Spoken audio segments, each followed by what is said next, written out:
Hey, yesterday we spoke about how to get out of an extramarital affair, and I got some messages obviously on WhatsApp. One of them said, Sunny, you talk about controversial subjects so openly.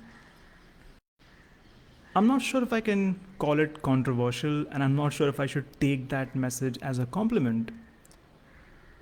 Because I truly believe that these subjects, what I'm talking about right now, is basic and mundane. And I hope that these conversations actually come over dining table. In my opinion, it's definitely better than talking about office politics, Game of Thrones, and reality TV. This means life and death to any of us who are in relationships or married. These are important topics. We need to have discussions about them openly. These are mundane things, guys, very basic things. So, today we talk about what counts as cheating. Does sexting count as cheating? Interesting topic. Before we go into yes, it is, or no, no, it is not, let's understand that cheating is not a fixed thing. Most of us understand cheating from popular culture and maybe even from experience. Most of us look at cheating as this deviant behavior or one-time behavior, which is an extramarital affair. Okay, that is one of the things. What is cheating? Cheating is a, you could say, a range of behavior which lead to decline in trust and intimacy in any relationship. Okay, just like depression is a range of behavior, it's not just one thing.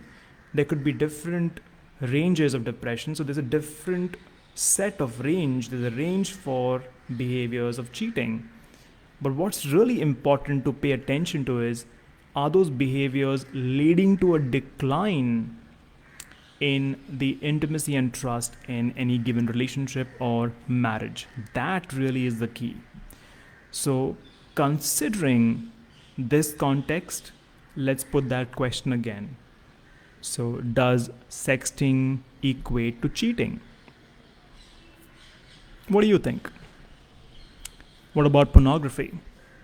Someone who's had challenge with pornography, a lifelong challenge with pornography, might just say that, well, I did not go out and sleep with somebody else, so I did not have an affair. That means I'm not cheating.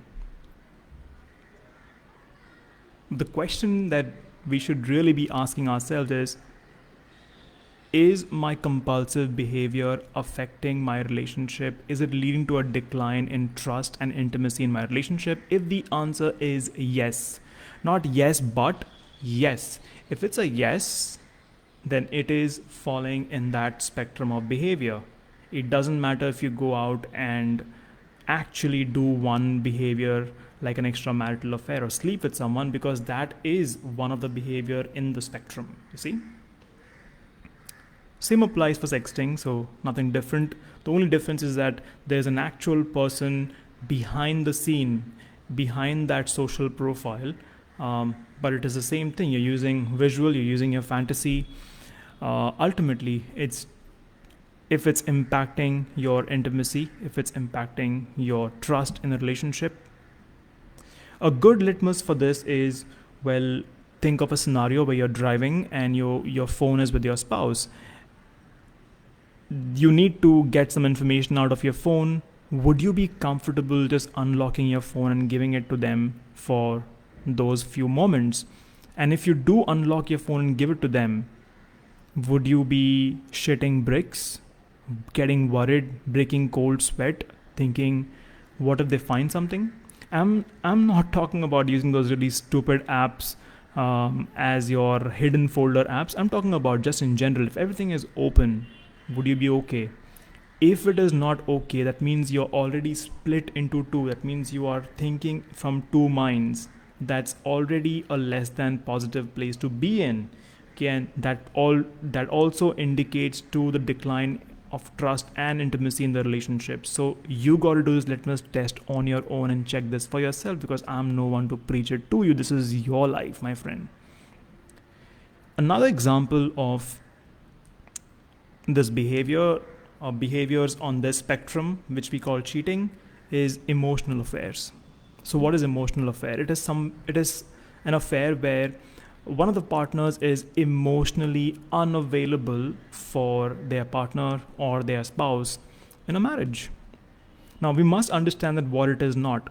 Okay, all of us have moments where we are emotionally unavailable to the people in our lives because of the seasons, because of the work or the project that we may be involved in. That is not what this is about. An emotional affair is where one person in a relationship or in marriage is not available emotionally because they are available emotionally to somebody else outside their relationship or outside their commitment. That is an emotional affair. 35% of women seem to have emotional affair as per studies, and 45% of men also have emotional affairs. Now, these affairs may or may not be physical. It sometimes tends to get physical, sometimes not. It could be between colleagues, between friends. It really depends. When I look at all of these milder version of cheating, if I can put it that way, I remember one analogy.